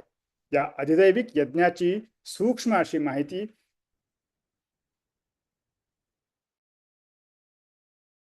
जी मी तुम्हाला पीडीएफ 18 प्रकारचे यज्ञ आहेत ते, आणि ते जरा मोठं होईल जरा ते सांगणं म्हणजे, पण त्याची नावं सांगतो. कर्मयज्ञ म्हणजे तपोयज्ञ, जपयज्ञ, इंद्रिय यज्ञ, बुद्धी यज्ञ, प्राण यज्ञ, अपान यज्ञ, प्राणापान यज्ञ, अंतर्प्राण यज्ञ, स्वाध्याय यज्ञ, संयम यज्ञ, विषय यज्ञ, दैव यज्ञ, द्रवात्म यज्ञ म्हणजेच ब्रह्मयज्ञ, जीवात्म यज्ञ, ज्ञान यज्ञ, असे ते 18 प्रकार आहेत. 16 प्रकार आहेत. 23व्या श्लोकामध्ये भगवंत म्हणतात, कुठल्याही वस्तूचा संग नाहीसा होऊन जो मुक्त झाला आहे असा ज्ञानामध्ये चित्त स्थिर झालेला पुरुष केवळ यासाठीच कर्म आचरत असल्याने ते संपूर्ण लयास जाते आणि त्याला बंधनकारक होत नाही. जप यज्ञाने इष्टदेवतेमधील स्थाने शुद्ध होतात. जप हा कोक्वो व्हायब्रेटर असतो, ज्याला मॅजिक अर्थ असंही म्हटले जाते. एक मिनिट, ती किल्ली तिच्याकडे आहे वरती, इकडच्या छोट्या गच्चीची, आणि शिडी ठेवलेली आहे. त्या शिडीवरून तिला पलीकडे जाता येत नाही. छोट्या गच्चीची किल्ली आहे, तिच्याकडेच आहे, आणि शिडी लावून ती पलीकडच्या गच्चीवर जाऊ शकत. 23व्या श्लोकामध्ये भगवंत म्हणतात, कुठल्याही वस्तूचा संग नाहीसा होऊन जो मुक्त झाला आहे असा ज्ञानामध्ये चित्त स्थिर झालेला पुरुष केवळ यासाठीच कर्म आचरत असल्याने ते संपूर्ण लयास जाते आणि त्याला बंधनकारक होत नाही. झालं होतं नाही का? जपयज्ञाने इष्टदेवतेची कृपा होते. जन्मकुंडलीतील स्थाने शुद्ध होतात. जप हा कोक्वो व्हायब्रेटर असतो, ज्याला मॅजिक अर्थ असंही म्हटले जाते. जपाने energy concentration on membrane of कोक्वो म्हणजे हृदय, हृदयातील मुख्य नसांमध्ये शक्ती संचय होतो हे पाश्चात्यही मानतात. आत्मसंयम रूपी योगाग्नीत प्राणांचे व इंद्रियांचे हवन केल्याने आत्मा बलवान होतो. सामान्य माणसे इंद्रियांचे व प्राणाचे भोगाग्नीत हवन करतात. संयम यज्ञ आणि विषय यज्ञ यात सामान्य योगी फक्त इंद्रियांचे आणि विषयांचे, प्राणाचे नाही, संयमात किंवा इंद्रियात हवन करतात. बुद्धी यज्ञात ध्यानाला आणि विचारांना महत्व असते. पतंजल योगाने चित्तवृत्ती, विचार, विकार याचे निर्विकार स्थितीत हवन करून समाधी साधली जाते. स्थितप्रज्ञ अवस्था आत्मसात केली जाते.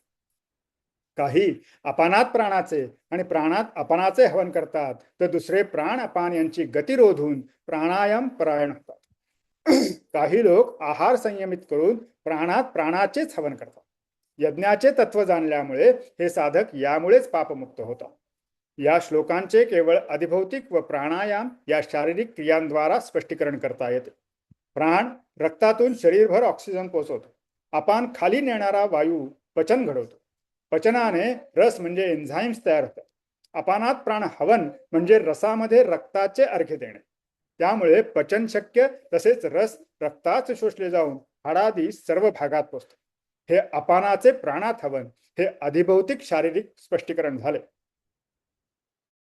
शारीरिक स्पष्टीकरणात प्राण म्हणजे मुख्य नासिकेद्वारे बाहेर जाणारा वायू, उलट आहे बरं का. तर अपान म्हणजे छातीतून खालच्या बाजूस सरकणारा वायू, असा नेहमीपेक्षा उलटा अर्थ येत आहे. अपानात प्राणाचे हवन म्हणजे पूरक प्राणायाम, प्राणात अपानाचे हवन म्हणजे रेचक प्राणायाम, प्राण अपान गतिरोध म्हणजे कुंभक प्राणायाम, आणि स्वाधीन प्राणात दुसरे प्राण अर्पण करून सर्व प्राण वश करणे, बाहेरचा श्वास बाहेर तर आतला आत रोखणे, असे करून प्राण स्थिर करून समगतीने चालवणे, असे 4 प्राणायाम यज्ञ सांगितलेले आहे. यात एका प्रकारच्या वायूत दुसऱ्या प्रकारच्या वायूचे दान होऊन सहकार चक्र पूर्ण होते. दैव यज्ञ म्हणजे शंकर, विष्णू, गणेश आदी देवतांना प्रसन्न करून घेण्यासाठी केलेले कामनिक यज्ञ. यात पूजा, अर्चा, देवता प्रित्यर्थ दान देणे इत्यादी सर्व येते. कर्मयोगी माणसे असा पूजा संगतीकरण ज्ञानात्मक यज्ञ करतात. देवतांच्या संगतीकरणानेच माणसाच्या मनोकामना पूर्ण होत असतात.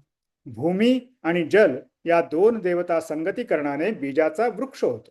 वृक्षाची फळे जरी गुरुत्वाकर्षणाने खाली येत असली तरी बीजापासून वृक्ष वरच चढत जातो, त्याला गुरुत्वाकर्षण आड येत नाही. याप्रमाणे देवतांचा सत्कार, सहवास, संगतीकरण व त्यांच्यासाठी दानरूप यज्ञाने मनुष्याचे जीवन चालत असते. मनुष्यांच्या आपसातील संगतीकरणासाठी व देवांच्या संगतीकरणासाठी अग्निष्टोम, ज्योतिष्टोम, सोमयाग, गणेशयाग इत्यादी यज्ञ केले जातात. राज्यांच्या संगतीकरणासाठी राजसूय, अश्वमेध, नरमेध इत्यादी यज्ञ आहेत.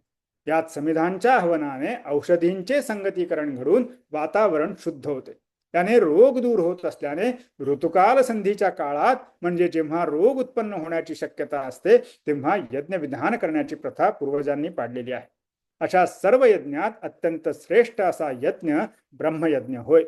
या संबंधीच्या 24व्या श्लोकात भगवंत म्हणतात, ज्याने स्वतःला ब्रह्मस्वरूप मानून ब्रह्मरूप अग्नीत ब्रह्मरूप हविर्द्रव्य ब्रह्मोपदेशाने हवन केले, असा जो यज्ञ करता त्याची ब्रह्म व यज्ञरूप कर्मे एकच आहेत, अशी ब्रह्मनिष्ठ बुद्धी झाल्याने तो ब्रह्मपदाला जाणार हे निश्चित आहे. या ब्रह्मयज्ञाचे 3 प्रकार पडतात, 3 भाग पडतात: परमात्मयज्ञ, जीवात्मयज्ञ आणि ज्ञानयज्ञ. या ज्ञानयज्ञाचेही भौतिक ज्ञानयज्ञ आणि मोक्ष ज्ञानयज्ञ असे 2 पोटभेद पडतात. भौतिक ज्ञानयज्ञास अविद्या आणि मोक्ष ज्ञान यज्ञास विद्या म्हणत असून, या दोहोंच्या उपासनेने पूर्णत्वाची प्राप्ती होते व संसार उत्तम होऊन अमृतत्व प्राप्त होते, असे वेदांमध्ये सांगितलेले आहे. यात गुरु यजमान असतं, शिष्य अग्नी असतो आणि ज्ञान हे हवनद्रव्य असतं. परमात्म्याचा आत्मयज्ञ म्हणजे त्याने आपल्या आत्मसर्वस्वाचे निरनिराळ्या भूतांना दिलेले अंशरूपी दान. जीवात्म्याचा आत्मयज्ञ म्हणजे जीवात्म्याने मनबुद्धी, इंद्रिये, देह यांना दान केलेले मीपण किंवा शक्ती. तेव्हा ब्रह्मयज्ञाचा एक अर्थ पूर्णाच्या ब्रह्म, जीव, ईश्वर स्वरूपाद्वारा केलेला यज्ञ. या यज्ञाद्वारे आपले आपल्याला ओळखणे, म्हणजेच आत्म्याने आत्म्याचे यजन करणे, यज्ञाने यज्ञाचे यजन करणे, अग्नीने अग्नीचे हवन करणे किंवा मीपणाची आहुती मी रूपी अग्नीत टाकून यजन करणे. अहं क्रतु अहम अग्नी अहम हुतम याची सर्व माहिती पुरुषार्थ बोधिनी या पुस्तकामध्ये सापडते. गीतेतील सर्वात महत्वाचा आणि गीतेचे सार सांगणारा श्लोक कोणता, या संबंधी बरीच मतमतांतरे आहेत. सर्व धर्मांन परित्यज्य 18व्यातला 66 या श्लोकावर बऱ्याच टीकाकारांनी मते दिली आहेत. लोकमान्य टिळकांच्या मते कर्मण्येव अधिकार असते 47वा श्लोक 2रा अध्याय. यातच कर्मयोगाची कैलासवासी सदाशिव शास्त्री भिडे यांच्या मते दुसऱ्यातले 45 ते 48 हे श्लोक गीतेचे चतुश्लोकी आहे. आद्य श्री शंकराचार्यांनी मत्कर्म कृन मत परमो म्हणजे 11व्यातला 55वा शेवटचा श्लोक यास गीतासार म्हटलेले आहे. ब्रह्मभूत स्वामी कृष्णानंद सरस्वती यांनी 8व्यातला 7वा श्लोक यावर एक श्लोकी गीता लिहिली आहे. या सर्व प्रयत्नात ब्रह्मार्पण ब्रह्मावी 14व्यातला 24वा श्लोक हा गीतासाराची जागा घेण्यास अत्यंत योग्य आहे असे श्री ज.स. करंदीकर म्हणतात. तर मला वैयक्तिक असे वाटते की 15व्या अध्याय 19 ही गीता तत्वज्ञानाची चतुश्लोकी आहे. असो, हे ज्याच्या त्याच्या साक्षात्काराप्रमाणे असू शकते. एक माहिती म्हणून उपरोल्लेखित व्यक्तित्वांचा त्यांच्या गीतेवरील साहित्यातून उल्लेख केला. श्लोक 34 ते 42. श्लोक 33 मध्ये भगवंत म्हणतात, सर्व प्रकारच्या कर्माचे परी ज्ञानातच होत असते. वैदिक मान्यतेप्रमाणे कर्माचा अर्थ यज्ञकर्म असा असल्याचे समजले जाते. सर्व प्रकारच्या यज्ञाचा शेवट ब्रह्मयज्ञात. ब्रह्मयज्ञाचाही मगाशी आपण पाहिले त्याप्रमाणे परमात्मयज्ञ, जीवात्मयज्ञ आणि ज्ञानयज्ञ या 3 भागांपैकी ज्ञानयज्ञात होत असल्याचे आपण मागील श्लोकांमधून अभ्यास.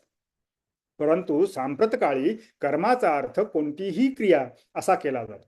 म्हणून आपल्या जीवन व्यवहारासाठी नित्य 4 प्रकारच्या क्रिया मनुष्य करत असतो. एक, जडदेहाच्या हालचाली, उदाहरणार्थ उठणं, बसणं, चालणं, झोपणं इत्यादी क्रिया ज्या बाह्य जगावर परिणाम करतात. दुसरं, श्वासोच्छ्वास, रक्ताभिसरण, पचन, मन आणि चित्तवृत्ती व्यापार इत्यादी देहांतर्गत क्रिया असतात.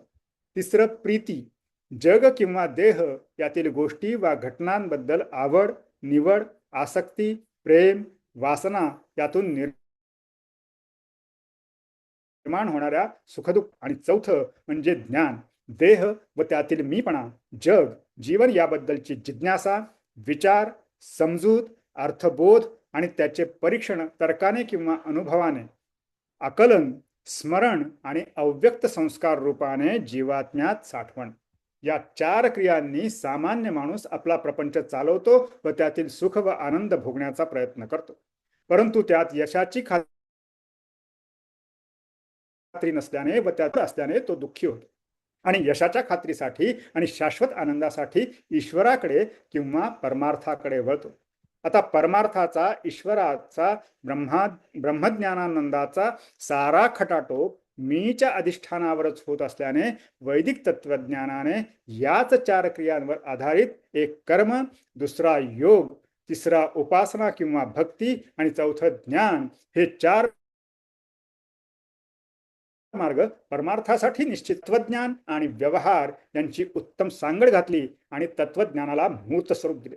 परंतु ही 4 मार्गांची साखळी कालांतराने विस्कळीत होऊन कधी एकटेच ज्ञान, कधी एकटीच भक्ती, सांप्रत काळी सर्वत्र दिसून येणारे एकटेच कर्म अशी परिस्थिती निर्माण होऊन मानवी जीवन दोन्ही प्रांतात म्हणजे प्रपंच दोन्ही प्रांतात एकांगी होत गेले. त्यातून आजचा जागतिक भीषण काळ निर्माण झाला. आता परमार्थाच्या या 4 मार्गांपैकी पहिल्या 3 ची परिसमाप्ती त्यात काही ना काही क्रिया अनुस्यूत असल्याने ज्ञानात समन्वय रूपी ज्ञानाची परिसमाप्ती ब्रह्मात किंवा ब्रह्मज्ञानात होते असे भगवंत इथे सांगतात. असे असल्याने श्लोक क्रमांक 34 ते 42 यातून या ब्रह्मज्ञानाचे महत्व व ते प्राप्त करण्याचा मार्ग भगवान विशद करून सांगत आहे. या भूमिकेवरून हा अभ्यास केल्यास तो सामान्य प्रापंचिकांनाही उपयुक्त ठरू शकतो. श्लोक 34 ते 37 यामध्ये ज्ञानाचे महत्व सांगताना भगवंत म्हणतात, जे तत्वदर्शी ज्ञानी असतील अशांकडून एक, प्रणिपात, परिप्रश्न आणि गुरुसेवा या मार्गानेच हे ज्ञान त्यांच्या उपदेशानेच प्राप्त होऊ शकते. या ज्ञानाने अशा प्रकारचा मोह तुला पुन्हा कधी होणार नाही. दुसरं, विश्वातील सर्व भूतमात्रांना तू स्वतःच्या जीवता शुद्ध आत्मभावात आणि माझ्यात पाशील. आणि तिसरं, सर्व पापी लोकांपेक्षा जरी तुझे पाप जास्त असले तरी तू ते या ज्ञान नौकेने तरुण जाशील. आणि चौथं, हा ज्ञानरूपी अग्नी तुझ्या सर्व कर्मांचे शुभाशुभ बंधन भस्म करून टाकेल. येथे तत्वदर्शी ज्ञानी या शब्दांना फार महत्व आहे. या तत्वदर्शी शब्दाचा अर्थ सांगताना सच्छंदान हे शिष्या प्रतिकृपा दृष्टीने बोधिती तेच वेळी दर्शविती ज्ञेय हे. ज्ञेयाचे ज्ञान दाखविती विधान जेणे होय समाधान शिष्याचे. तत्व पाहती आपण तेची दाखविती कृपेने हे ज्ञान गुरु वाचुनी न सापडे. येथे ज्ञान शब्दाचा अर्थ पूर्ण पुरुषोत्तमाच्या ब्रह्मरूप चतुर्थ तुरीय साक्षी आत्म्याचे ज्ञान असा आहे. असाच साक्षी आत्मा स्वतःच्या व ईश्वराच्या ठाई सर्व भूतमात्रांना पाहू शकतो. येथे कित्येकांना अशी शंका येते, मला विश्वातील सर्व गोष्टी घटना सतत प्रत्यक्ष दिसत असतात असा अर्थ घ्यायचा का? याचे उत्तर असे आहे की या घटना बीज रूपाने दिसतात, त्यातील सत्य दिसते, पण वास्तवता दिसतेच असे नाही. उदाहरणार्थ वृक्ष बीजाच्या ज्ञानाने त्या वृक्षाच्या एकंदर रूपाचा व फळांचा म्हणजे सत्याचा अंदाज आला तरी ते वाढलेल्या वृक्षाचे म्हणजे वास्तवाचे प्रत्यक्ष दर्शन म्हणता येत नाही. ज्ञानेश्वरांनीही आपल्या ओवीमध्ये मनोगत ओळखे मुंगीची ये असे म्हटले आहे. मुंगीची प्रत्यक्ष गती व हालचाल पाहतो असे म्हटलेले नाही. वास्तविक काळाप्रमाणे बदलत असल्याने बाल, तरुण, वृद्ध आपण हे पाहतो. ती जाणण्यातही ज्ञानास विशेष रस राहत नाही. आणि म्हणूनच काय जाणले असता हे सर्व जाणले जाते, या शौनकाच्या प्रश्नाचे उत्तर देताना अंगिरसाने दोन विद्या, एक परा म्हणजे विद्या आणि सत्य, तर दुसरी अपरा म्हणजे अविद्या आणि वास्तव जाणल्या असे दिलेले आहे. यामुळेच असा ज्ञानी माणूस आपली अनंत पापे म्हणजे पापाचा समुद्र ज्ञानरूपी नौकेने तरून जातो असे भगवंत सांगतात. तरण्याच्या क्रियेमध्ये पाणी म्हणजे पाप नाहीसे करण्याची क्रिया नाही. पाप असतेच, त्याची फले येतातच, पण ती ओलांडण्याचे नौका जवळ असल्याने त्याचा त्रास होत नाही. पापरूपी विषारी गवत आपला जीवन पथ अडवतातच, पण ज्ञानाग्नीने त्यास चाळून माणूस जीवन पथावर सुखाने अग्रेसर होऊ शकतो. हेच आत्मज्ञानाचे महत्व आहे. भगवंत पुढे म्हणतात, ज्ञानाने सर्व पापे जाळण्याचे मुख्य कारण हे आहे की या लोकात ज्ञानासारखी पवित्र म्हणजे पावन करणारी दुसरी वस्तू नाही. सर्व भूते आपल्यात आहेत आणि आपणच सर्व भूतात आहोत हे जाणणारा व प्रत्यक्ष अनुभवणारा निंद्य कर्म केव्हाच करत नाही. जेव्हा समत्व बुद्धी योगाने हे ज्ञान ज्यास काही काळाने सिद्ध होते, तेव्हा तो स्वतःच्या ठाई म्हणजे आपल्या मी मध्ये मनबुद्धीप्रमाणे स्वतःच्या शुद्ध आत्म्यास प्राप्त करून घेतो. श्रद्धावानास म्हणजे मनबुद्धीप्रमाणे आत्माही आहे असे विश्वासाने मानणारास हे आत्मज्ञान मिळते. अज्ञ, अश्रद्ध, अतिसंशयी माणूस नष्ट होतो. संशयखोर माणसास इहलोक परलोक सुख कधी मिळतच नाही, अनुभवताच येत नाही. जो मनुष्य कर्मकुशलता, दुसऱ्यातला 48 ते 50 या 3 श्लोक, कर्मकुशलता रूपी बुद्धियोगाद्वारे सर्व कर्मांची उत्तम प्रकारे व्यवस्था म्हणजे सम्यक न्यास संन्यास करतो, त्याचे सर्व संशय आत्मज्ञानाने छिन्न भिन्न झालेले आहेत. जो शारीरिक, मानसिक, बौद्धिक बळाबरोबरच आत्मबलानेही युक्त आहे, त्याला कर्मबंधने कधीच बाधू शकत नाहीत. यासाठी आत्मज्ञानाच्या अज्ञानातून निर्माण झालेल्या हृदयातील या संशयाला म्हणजे भीष्म द्रोणांना मारणे योग्य की अयोग्य, आत्मज्ञान रूप तलवारीने स्वतःच तोडून बुद्धियोगात स्थिर राहून अर्जुना तू उठ आणि परिस्थितीने पुढे उभ्या ठाकलेल्या युद्धासाठी सज्ज हो. या श्लोकांचा बारकाईने अभ्यास केल्यास यात काही विरोधाभास आहे की काय अशी शंका साधकास येऊ शकते. श्लोक 34 मध्ये भगवान म्हणतात, प्रणिपात, सेवा आणि परिप्रश्न मार्गाने माणसास गुरुकडून आत्मज्ञान प्राप्त करता येते. पण श्लोक 38 मध्ये हे ज्ञान बुद्धियोग युक्त पुरुष आपल्या ठाई स्वतःच प्राप्त करून घेतो असे म्हणतात. तेव्हा या दोन श्लोकांचा समन्वय असा आहे की पहिली ज्ञानावस्था ही मागे वर्णन केलेल्या साधन मार्गाची शब्दज्ञान अवस्था आहे, तर दुसरी ज्ञानावस्था म्हणजे 38व्या श्लोकातली ही सिद्ध ज्ञानावस्था आणि पूर्ण ज्ञानावस्था. खरा मनुष्य धर्म असा आहे की सकृप होऊन ज्ञान दिल्याने ते कोणास घेताच येत नाही, तो उपायाच्या ऐवजी अपाय ठरतो. तर ज्ञानाधिकारी हा ज्ञानी माणसाकडून आपल्या अधिकार परत्वे ज्ञान सहज कमावू शकतो, मिळवतो असे म्हणण्यात अर्थ नाही. याप्रमाणे विचार करता माणसास पारमार्थिक वा व्यावहारिक ज्ञान किंवा शहाणपण जसे शिकवून येत नाही, ते ज्याचे त्यालाच 1 श्रद्धा, 2 तत्परता, 3 इंद्रिय संयम, 4 योग संसिद्धी या 4 मार्गांनी दुसऱ्याकडून पण आपले आपणासच शिकता येते. विविध ग्रंथांच्या आलोडनातून या 4थ्या अध्यायाचा साररूप आशय अभ्यास या स्वरूपात भगवंताचरणी अर्पण करतो. या अभ्यासातून या अध्यायाचा आशय सर्वांना सहज सोपा असा लक्षात येवो हीच त्या श्रीकृष्ण चरणी प्रार्थना करतो. यातील योग्य ते अर्थातच श्री सद्गुरूंचेच आहे. एवढ्या मोठ्या विषयाला गवसणी घालण्याचे सामर्थ्यही तेच प्रदान करतात आणि तेच वधवूनही घेतात. यात काही त्रुटी असतील तर जरूर निदर्शनास आणून द्याव्यात, जेणेकरून विचाराला आणि आचरणाला योग्य ती दिशा प्राप्त होऊ शकेल. ही प्रार्थना करून मी माझे हे लांबलेले विवेचन पूर्णत्वास नेतो. धन्यवाद. कायम्या पामरे बोलावी उत्तरे, परित्या विश्वंभरे बोलविले. ओम पूर्णमदः पूर्णमिदं पूर्णात् पूर्णमुदच्यते पूर्णस्य पूर्णमादाय पूर्णमेवावशिष्यते. ओम शांति शांति शांति. श्री पूर्णपुरुषार्पणमस्तु. श्री कृष्णार्पणमस्तु. गोपाल कृष्ण भगवान की जय. माऊली श्री ज्ञानेश्वर महाराज की जय. बराच वेळ घेतला मी खरं तुमचा.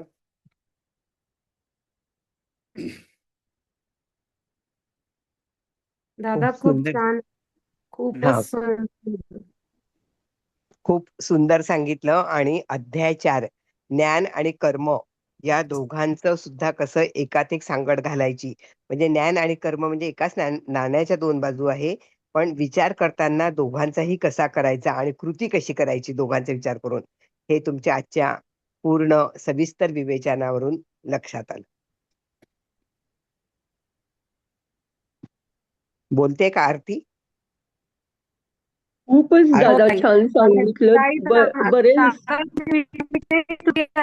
आम्ही काही साधारण की अजून एवढा बोल एक काढच नाही की आम्ही त्याच्यात उलट मला हा व्हिडिओ परत एकदा बघून माझे नोट्स मला जेवढ्या फास्ट मी बोलतात तेवढं हाती नाही चालत.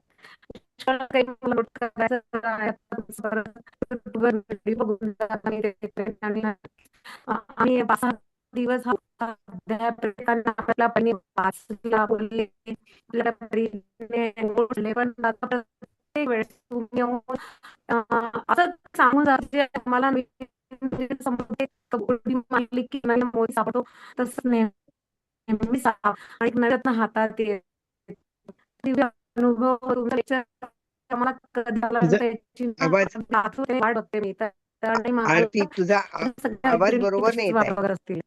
आवाज आवाज येत नाहीये, रेंज मध्ये नाहीये, तुटक कटतोय. आवाज येतोय. काहीच समजत नाही काय म्हणतायत ते. हा, काहीच कळलं नाही. हा, दादांचे तर धन्यवाद. ते हेच दादांनी आहे. आपला वेळ आमच्यासाठी व्यस्त करून आम्हाला पूर्ण समजावून सांगितला अध्याय 4.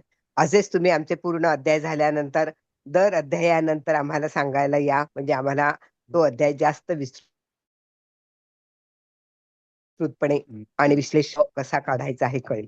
बोल शकुंतला.